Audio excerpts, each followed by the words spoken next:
we had to discuss about this scenario. If there is a Windows server, how do I bootstrap? But there are some precautions over here. Okay. So Windows server can be anywhere. Can be anywhere, much like how your Linux machines were. Right? But whenever you are bootstrapping, you bootstrap from workstation to node. Yes or no? Actually, the ideal scenario is your workstation to node are in same domain. What do I mean by same domain? In Active Directory, whenever you log in into Windows, you will have some domain, right? Especially in organizations. That is the first case. First case is you are in the same AD domain. Then things work smoother. Or the other scenario at least is workstation to the node in same network. Okay. If both of them are not there and if you want to bootstrap Windows machine, it is not going to happen. So for example, I cannot bootstrap a node which is on some other network from my network over here because security will stop, right? Because underlyingly what happens is whenever you are using bootstrapping in Linux, we use SSH. Yes or no? We have passed the SSH username and all of that. And Windows, the equivalent technology is WinRM, right? Windows Remote Management. Basically, Windows RM is a SOAP-based service, right? Plus authentications enabled. And it will allow authentications only if it is coming from the same network or at least from the same domain if you are present in a different network. That's a basic reality around it. So for this, what I've done is I have already created one network with two systems in it. But this time, just for a difference, I've used Azure, not Windows. But the reason why I've used Azure is because in Azure I can create Windows 10 machine, whereas in AWS I cannot create a Windows 10 machine. That's the reason, right? I needed a workstation also to be there, and I didn't wanted a Windows server to be a workstation because it is not reality. Your Windows servers generally will not be workstations. Your laptops will be your workstations, right? For that reason, I have chosen this setup. Yeah. So now let me get into it, and then start these machines. For the people who don't have Azure accounts, if you want to simulate this idea and all of that, don't even worry about it. In Chef, right? Yeah. In QuickBooks, we can know about test kitchens, right? Yeah. In test kitchen, try to give a Windows AMI ID rather than giving a Linux AMI ID, right? And then work on Windows Server. That's more than enough for you, right? But whenever you are practicing, generally in organizations, in real-time scenarios, all the companies where you are working will have Active Directory domains. No company will not work out without having Active Directory domain, right? So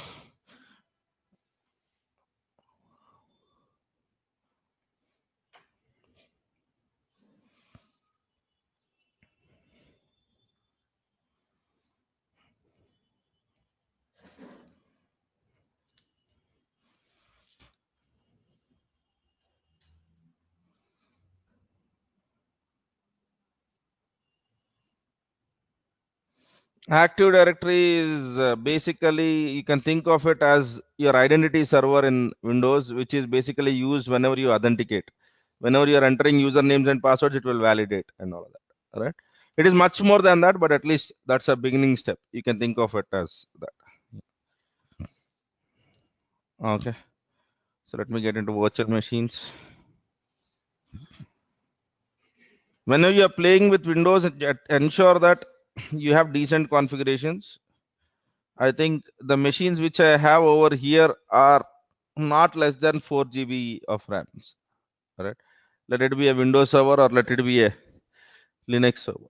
So I have two machines already over here, but I'll add one more.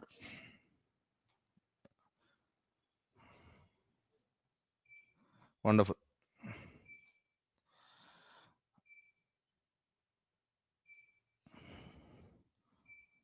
So for the people who are worried about what are these UI options, just Google for that. Right?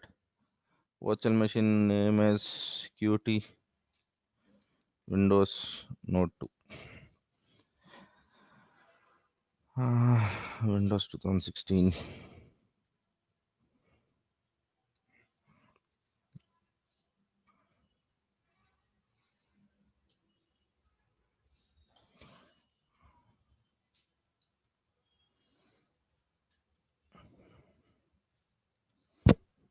Okay. Username.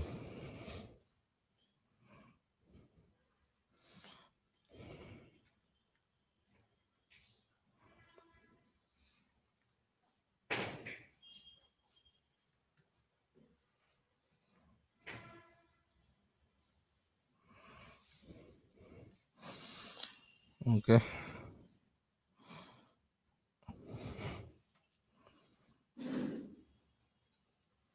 I'm ensuring that all of them are in the same network. That's it. That's the only point which I'm trying to do. Yeah, IP is fine. And this is your security group. Whatever I'm trying to select over here, it is much like your security group. That's it. I'm done.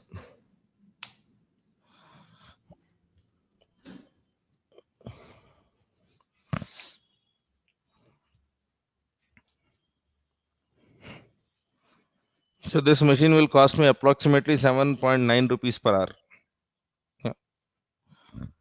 Because of the Windows license also over there. If I select the same machine with Ubuntu, I might not have this much of cost because there is no software cost associated with it. Yeah. Okay. Now let me get into my workstation while this is happening.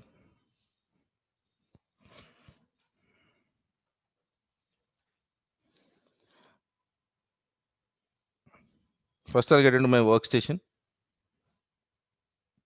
and then into the node. Yeah.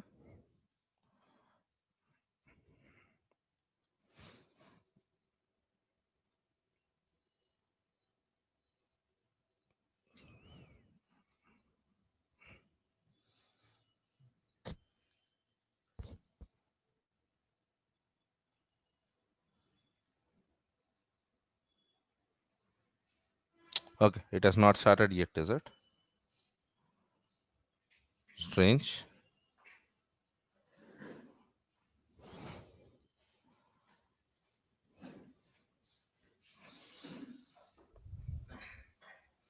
I think we have executed start, right?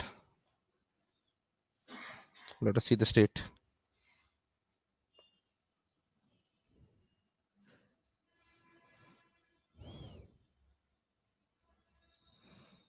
Hmm.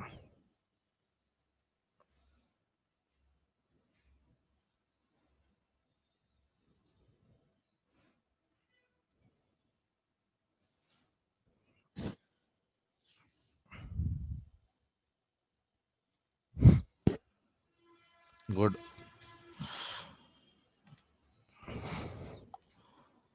Okay. It has to be started for us to connect. So that's why connect was not showing us anything. Let me click on connect now.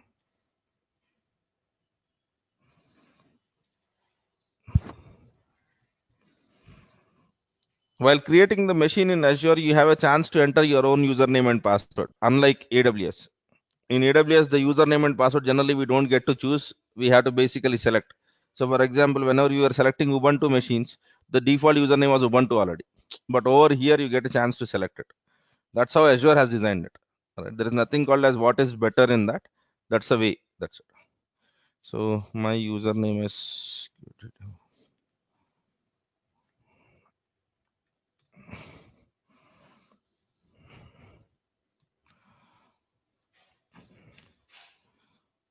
I cannot do Bootstrap from my laptop because, as I said, of those two restrictions. My laptop and the Chef node has to be in the same domain, or at least they have to be in the same network, right? To simulate, then I don't want to create a VPN and complicate the scenario, right? So that's the reason why I've decided to create everything in the cloud. Okay. So you can think of this machine as your laptop, the workstation which I'm trying to connect, right? And one more machine over here, which is your Qt workstation. Yeah. Oh, not workstation. chef node. This as your server. Okay, let us connect to this also.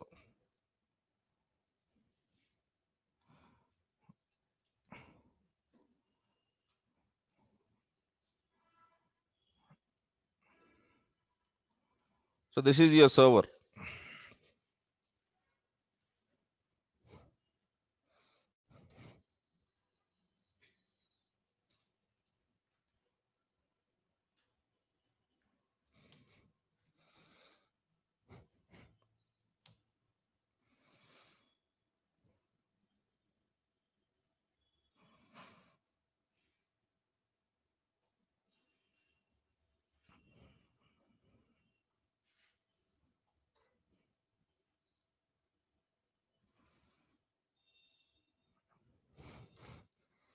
So we have server and we do have node. And in this I have done necessary installations. Visual Studio Code is here. Chef DK is installed over here, right? And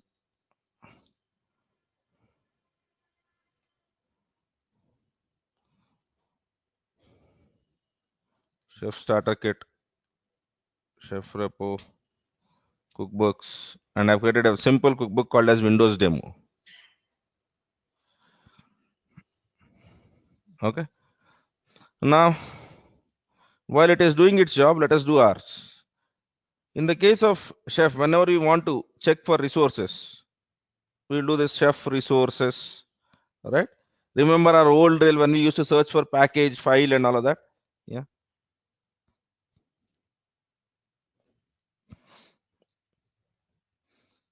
There are some Windows specific resources. Let me try to do that.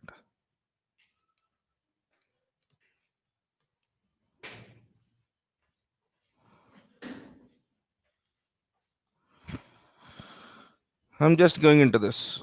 There are many resources, but I'm just choosing on this. Okay. So a Windows resource package is used to manage the MSI packages, right? Which will install using all the default options. So for example, you can give the installer's name and you can tell what are the basic things which you can do on Windows, right? Similarly, whenever you want to create environmental variables, you will have all of this underscore with Windows underscore. You want to create some environmental variable, Windows underscore env, and just tell what is your environmental variable, and you have to use these kind of resources, not the other resources which we have used so far. For everything which you are using in Windows, you will have generally this Windows underscore convention. Yeah. Okay. So now let me have just written a sample stuff around here. Recipes.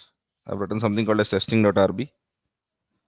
So I've written something like Windows feature telnet client, and then I've basically enabled some more Windows features.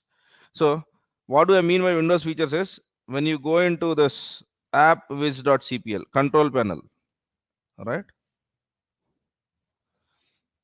You have this turn Windows features on or off, right? Yeah. Whenever you want to make this machine a IAS server, then you have to select options like this. Okay. That is what I am trying to do. But I'm not trying to do on this machine. I'm trying to do it on the server. All right. So what I've done is I've already uploaded this cookbook. Let me just run the chef client first, and then we'll get into the other word. Manage.chef.io. I have not combined this with the other stuff which we do. I have just created a new account yesterday.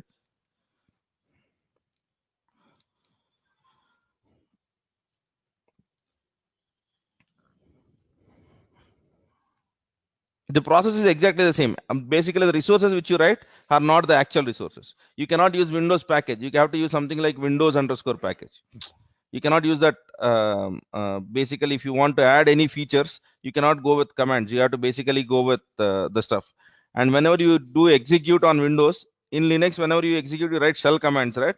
If you are doing it on Windows, you have to write PowerShell commands. So that's how the things work. Now let me get into the policy cookbooks, and I've written something called as Windows demo. Okay. So this is what I have. And I have one node over here. And in this node, I have, man, in this node, I have the run list, which is Windows underscore demo. You can have environments, you can have roles, you can have all the other things. That things don't change. The only thing that changes is how you write your cookbooks will slightly differ. And basically, whenever you are dealing with paths, ensure that you cannot write Linux paths over here. Right? Now, let me get into this node. I get into some folder. Whenever you install Chef client, right? Yeah, there will be two folders that are created. One is a configuration folder, the other one is a executable folder. Actually, what Chef recommends is Chef recommends you to add some one of this to the path variable also, right? But that's fine.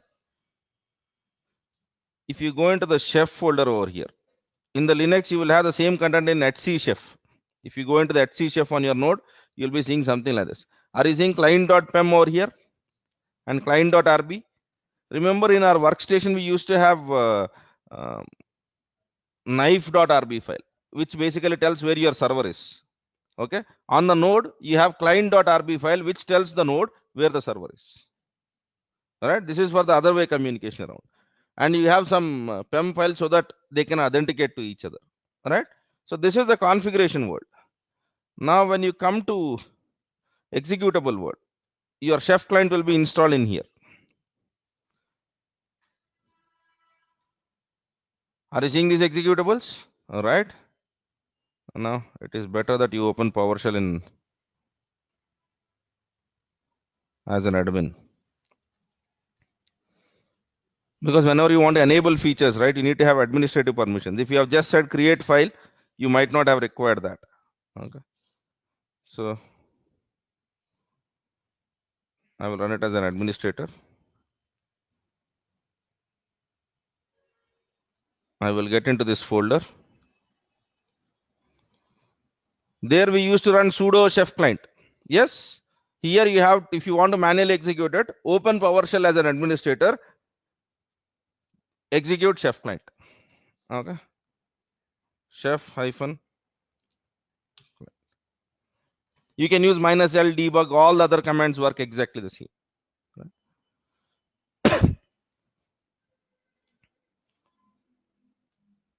Now let us see the other machine. Once this is done, let us see whether the other machine is up and running, and let us do the bootstrapping. Yeah, if you have to bootstrap, how will it sound like?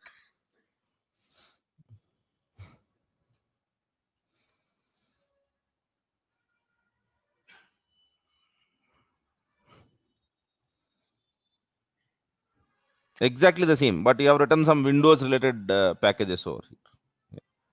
And whenever you write this on basically on a cookbook where you have written the same thing for Windows and Linux, don't forget to use only underscore if or not underscore if, because this, if you try to run it on a Linux machine, it will fail. Yeah.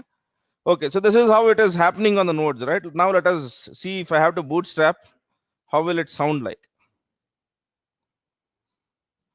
Can I download a cookbook from Chef Supermarket and make changes to that cookbook and upload to the Chef server if it doesn't have any dependencies? See, I think I have got one question in even Ansible playbook. See, these guys, whenever they give cookbooks, look at what is the license which they have given. If they have said GNU or GPU license, you can make the changes, but you have to give back your changes. Whenever someone has written a cookbook with Apache license, you can do whatever you are trying to tell right now. So there is a licensing violation if you try to do it in your office. For practicing over here, yes, you can play around. But whenever you are using any other person's work in your company, you will have some license obligations. For learning, no one will take any serious offense.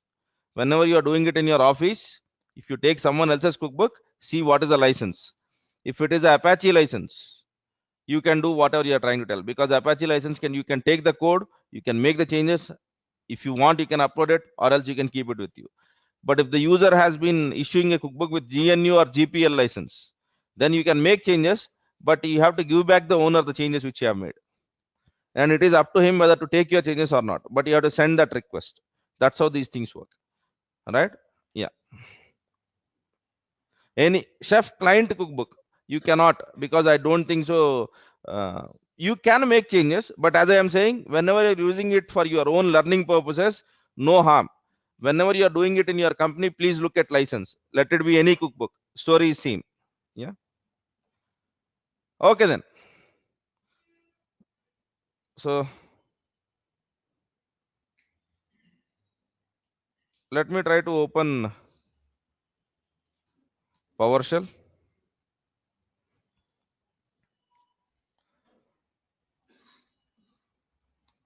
Get into my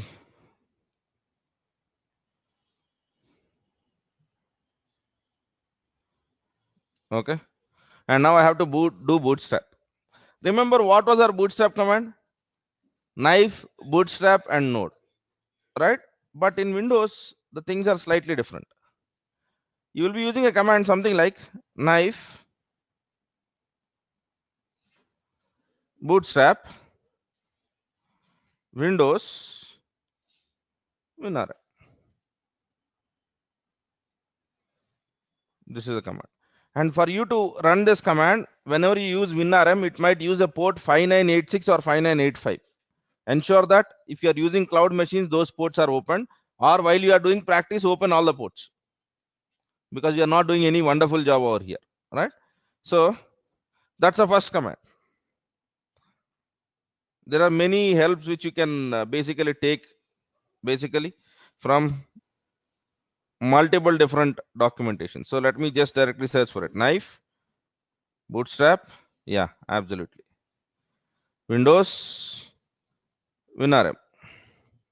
Okay, and then you have to basically tell what is your domain name or what is your machine's what do you say, IP address. Anything is fine.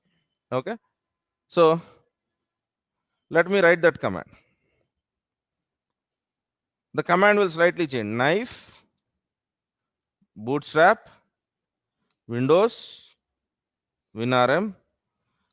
Okay, name of your server or name of your IP addresses. And here, since we are having both of them in the same network, don't forget to give private IP addresses. If you remember that I said WinRM will work in two cases. One, you are only if you are in the same domain, or at least if you are in the same network.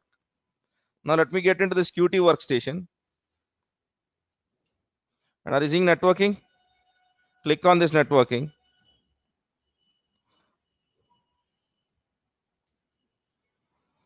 And are you seeing the private IP address over here?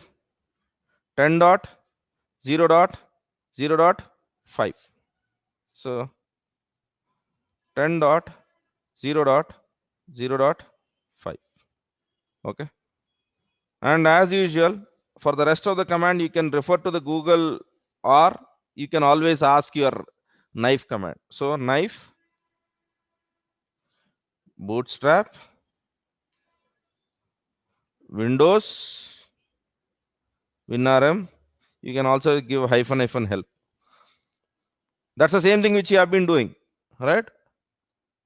You have to give WinRM username, WinRM password, right, and probably the name of the node, right?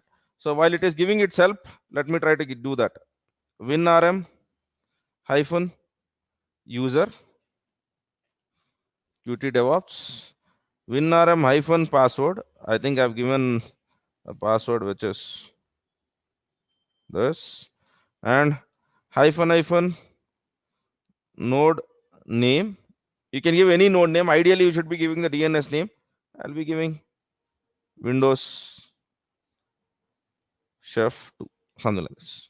That's it. That's a command. Okay. But before you execute this command, there is something which you need to do on the Linux, on the other node. You have to see whether the WinRM service is enabled on that machine or not. Am I clear on this? Right. So shall we log in into our workstation? Or not workstation, on our node, on a Windows server which you have just created. Our Windows server was this, right? Yeah.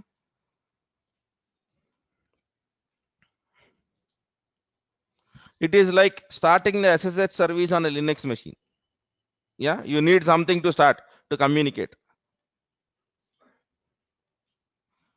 We will generally have problems from our node getting into workstation getting into node, but we will never have problems from workstation speaking with server, because that is an outbound call. Inbound calls are more threatening than outbound calls. So When you are bootstrapping, your hurdle might be whenever you are trying to bootstrap, the communication between your workstation and node. But node to server, it is quite simple because it is a program which is asking you some information and it will go through generally.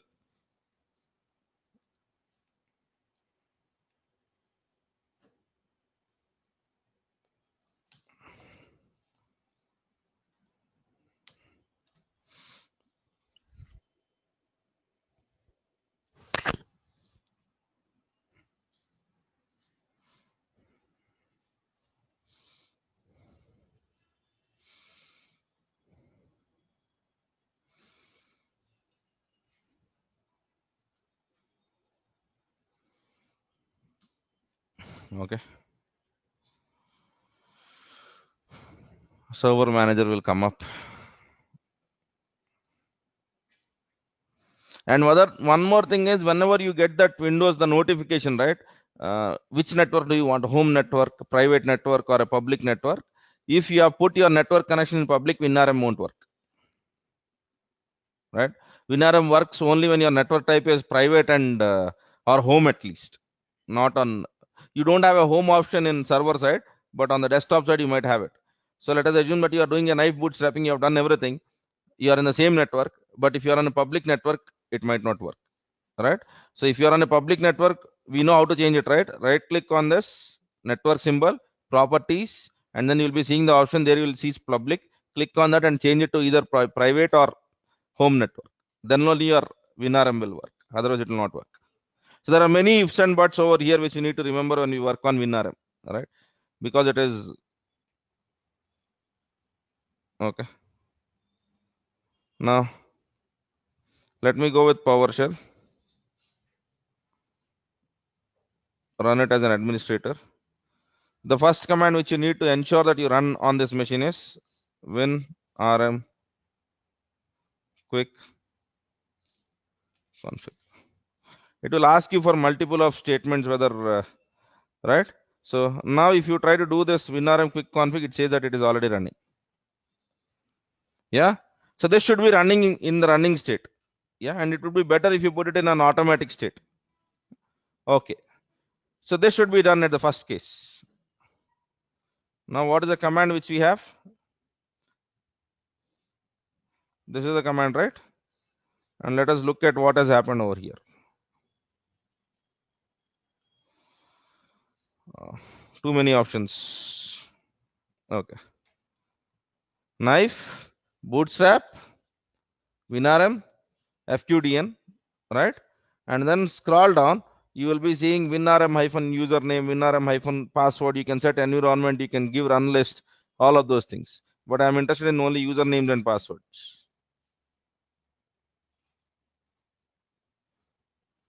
Are you seeing these things? WinRM user, WinRM underscore. If WinRM works on a different port other than 5985 or 5986, then you need to specify the port name also over here, right? When SSLs are failing, you can just say that I don't want SSL to be verified. Whatever it is, you have to set all of these options. Now, let me get into my workstation and try to execute this command. If everything has been configured correctly, I should see this node as a new node into my Chef server.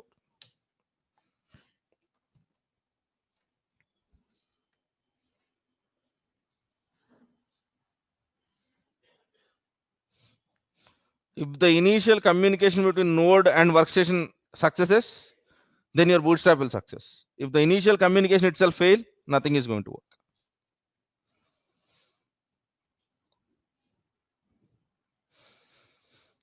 In your office, you might have some firewall policies. You need to speak with your administrator saying that I'm going to have my communication on 5986 port. Ensure that you allow it for me, right? So yeah, didn't I give password?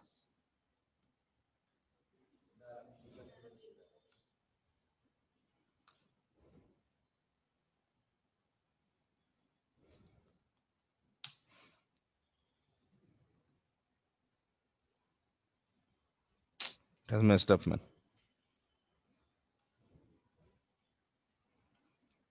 Let me do one thing. It is WinRM hyphen password. Yeah. Now let me copy this statement. Okay. Now I think things will be smoother, but let me have one cross check, because sometimes even if it is not successful, it will send a notification to the server saying that you have one more node. Hopefully good so far. Yeah, I said right. So when these things happen, you will get a wrong intimation to the server. Yeah, you can keep it like that, but there is no point. Let us delete this, because we know that the bootstrapping was not success. Okay. Now let me do this activity.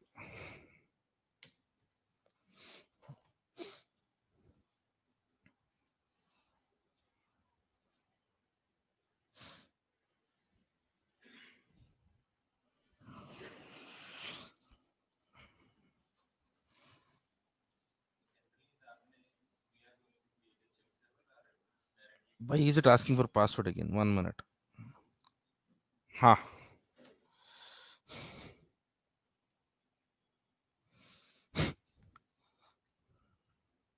Okay. Let me tell you what is the problem. We need to give hyphen, right? Yeah. So where are hyphens over here?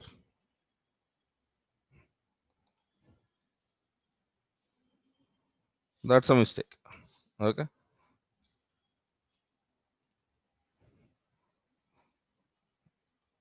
So that's why you should refer to the documentation whenever you write command line.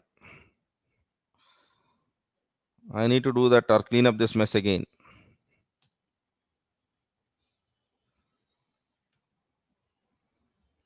Hopefully at least this time I don't mess up. Yeah.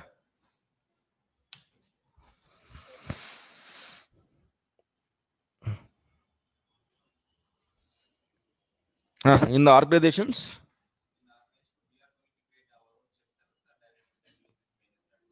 it depends on what are your organization's policies. Whenever they are doing POCs, they don't install it. But once they are okay with it, they will purchase the chef license, and then you might be working in your in-house chef server. But whenever you are starting, you don't directly work on server. Okay. It has logged into 10.0.0.5, right? So our life is smooth now. Things don't trouble us, should not trouble us now. Yeah. Okay. Now it says that it is trying to do, and it is trying to do some installation. It will take some time. It will not be as fast as what a Linux machine's bootstrap is, because it is easier to install it over there. But over here, it takes decent amount of time. Okay. Now let me get into and then look into. There are some questions over here. I can set the convergence day or time using cron jobs as I want. How to check whether it is applied or not? For that, you have to just basically look into logs. You have logs, right? Yeah. The hardest way is to look at logs. The easiest way is in chef server. Are you seeing anything called as reports? After your nodes between policy, are you seeing anything called as reports? Yes. Have a closer look at that reports. Those reports will tell you when the convergence of which node has happened. That's the easier way to find out. Or if you don't want to get into all of this mess, you write one more handler which can send an email to you when your cookbook's execution is success, because you have many packages which can send an email. Just write one more resource, chef resource, to do that activity for you. Yeah.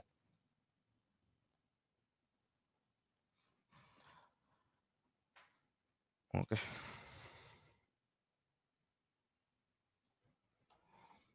It is trying to install chef client on that machine. Once that chef client is installed, let us apply the same Windows demo on that machine and rerun the or execute the chef client into that system. Okay. It is different in the steps, but conceptually there is no different, right? Even on the Linux machine, whenever we want to make a connection to the Linux machine, SSH service should be running. But for whatever machines which we create, SSH is automatically started. So that's why we don't worry about starting the SSH service. All right. So here we had to do WinRM. That's like starting an SSH service. And after that, we have done the bootstrap, but the bootstrap command was different this time. It is not knife bootstrap node. It is basically knife bootstrap Windows and use the WinRM technology. Tell the address, give the username, give the password, right? But ensure whenever you are trying this, you need to be in the same network or at least in the same domain. Those are the minimum case which you need to really look at.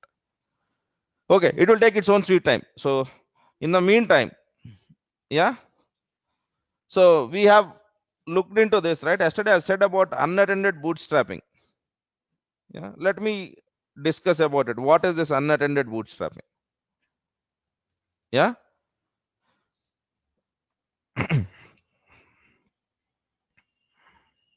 Any other practice to add bootstrap if not in AD or same network? No other way.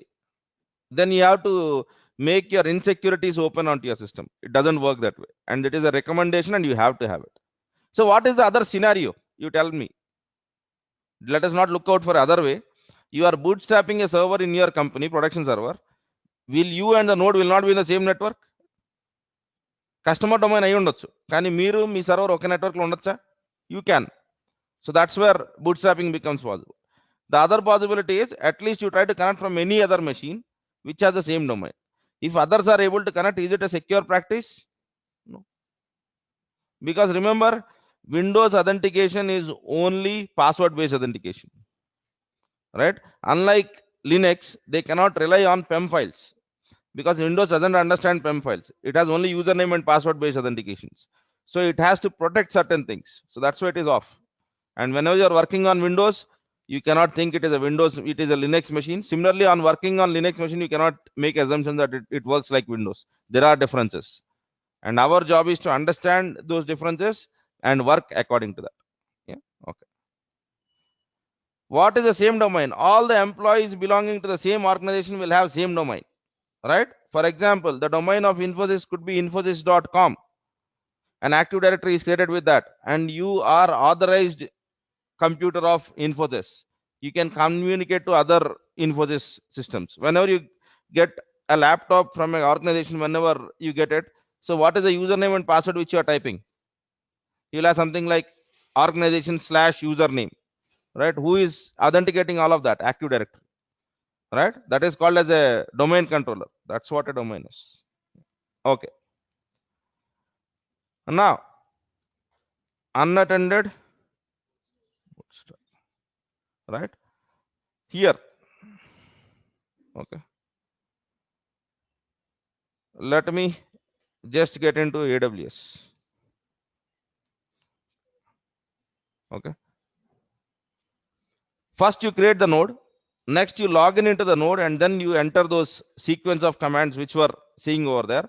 Or if you don't want to do manually,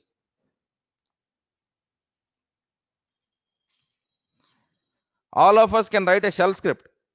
At least if not today, in next 3 or 4 days, you should be able to write a shell script, right?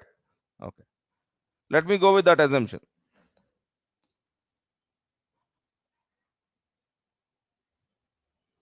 While creating the EC2 machine, you can select any machine for that matter. Let it be a Windows or a Linux machine. Okay. Scroll down. Over here, are you seeing advanced details? So this section is called as user data.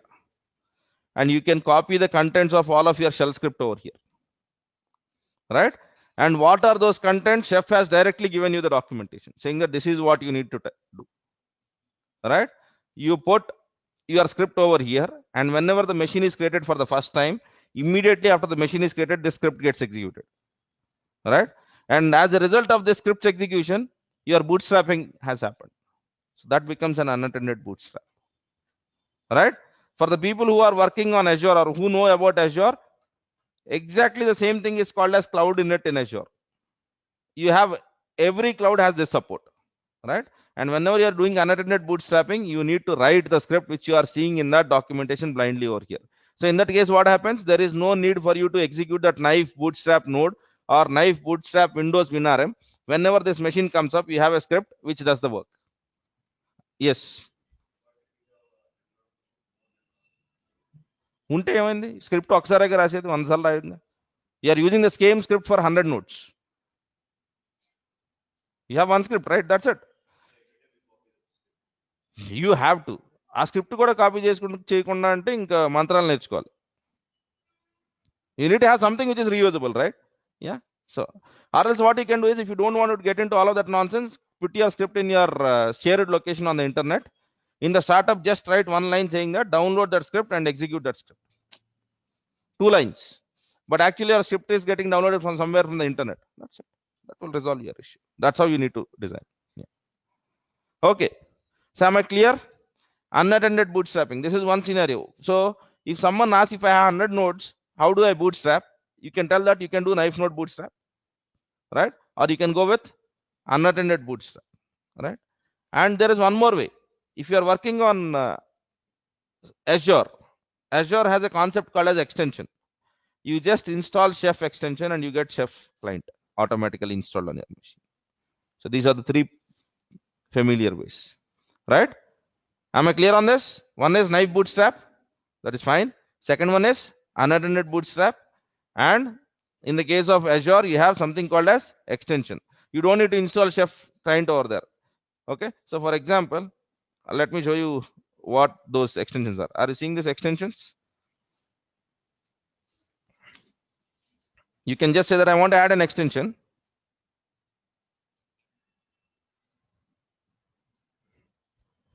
And are you seeing something with respect to Chef? Where is it? No.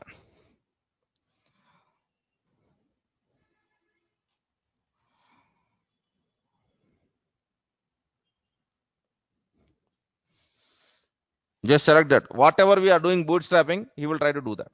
Right? And you basically install this, and in this you need to tell what is your server and what is your PEM file. That's it. So you don't need to really do any installation if you are on Azure world, on a Microsoft world. But if you are on a Linux, on other clients, you need to refer on user data. So many people might not know about these extensions, so that's why I'm referring to as user data or cloud init. These are the 2 possibilities. Yes. Okay. Let us see whether our stuff has been completed. Yes, it has completed. Now, let me finish whatever we have started. I'll go to the manage now. I'll do refresh. I should see one more node. Yeah, it is getting all the attributes saying that the platform is Windows, FQDN is this, whatever it is. All right. Now, if I want, I can change the environment role and all of that stuff. But over here, I'll not do all of this. I'll come over here and then I'll add changes to the run list. Now let me get into my new node. Okay. And then get into cd c/, where are the binary files?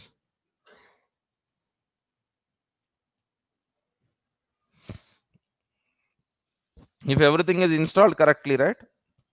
In C drive. Okay, what is this machine? మనం ఉన్న నోడ్నే bootstrap చేసామేంటి? No.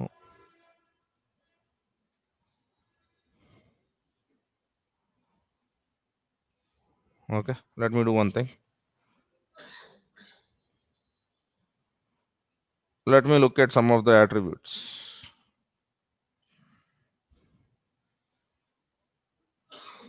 Ten dot 0.0.5.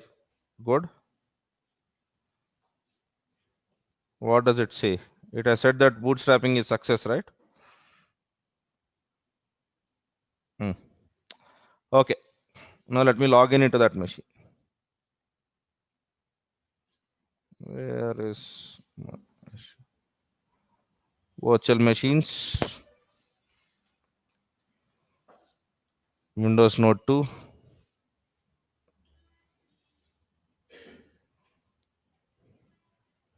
Let me cross check.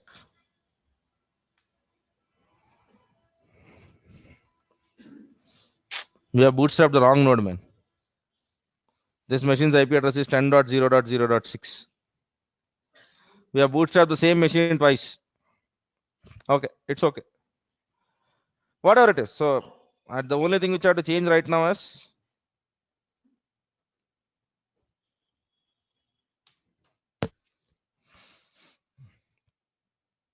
I think I have bootstrapped the Windows desktop.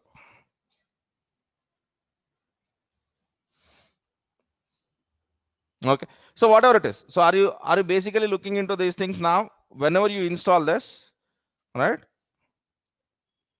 and you get into the desktops, no. So let me change the Windows Chef 3. Okay, I'll be coming 1 minute.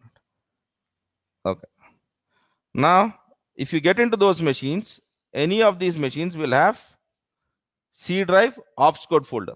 Get into that ops code folder, bin folder, and execute chef client when your PowerShell is run as admin, and your stuff will work exactly like the same thing, right? And whenever you are practicing this, before all of this, I would expect you to create a Windows kitchen using, or a Windows Linux machine using test kitchen. That's it, right? It will take its own 10 minutes of time, and after that everything will be basically done. Okay, so the basic thing which you need to look at over here is my WinRM enabled? Am I trying to bootstrap from the machine which is in the same domain or at least in the same network, right? Then the things will be smooth. If I try to do it on the other world, you will unnecessarily get into connectivity issues, and those are not chef issues, those are actual Windows issues. And it is not an issue, it is a security feature actually, right? So you cannot ask for Windows saying that how can I open everything. No, Windows will say no, it is not possible. It will not. So whenever you are doing this practice, ensure that your workstation and node are at least in the same network. For the people who are from Microsoft Windows administrative side, you can create your own domains and play around with that. But if that is not the case, at least try to create two machines in the same network. So for the people who don't have Azure accounts, how do I simulate this scenario? Go to the AWS and create two Windows servers and make your Windows server chef, install ChefDK in that. I have not done it because it might confuse you. Why am I working on servers? But ChefDK will work even though if you are running it from Windows server. Right? For the people who have AWS accounts, please work only with two machines basically, and create two machines in using Windows servers. Right? So if it is Windows Server 2016, WinRM quick config might not be required because for local it is open already, right? 2012 R2 same scenario, but if you are working on 2012 or the earlier versions of Windows, it is mandatory that you have to run WinRM quick config. So that's why even if it is not required for 2016, I have executed that step so that we are clear about it. So the prerequisites are WinRM quick config, opening 5986 and 5985 ports, right? And then ensuring that your node and workstation are in the same network or at least in the same domain. If you don't follow this, Windows bootstrapping will not work. That was an issue which was raised few days ago by someone on the Qt DevOps issues. This is your answer, right? Okay,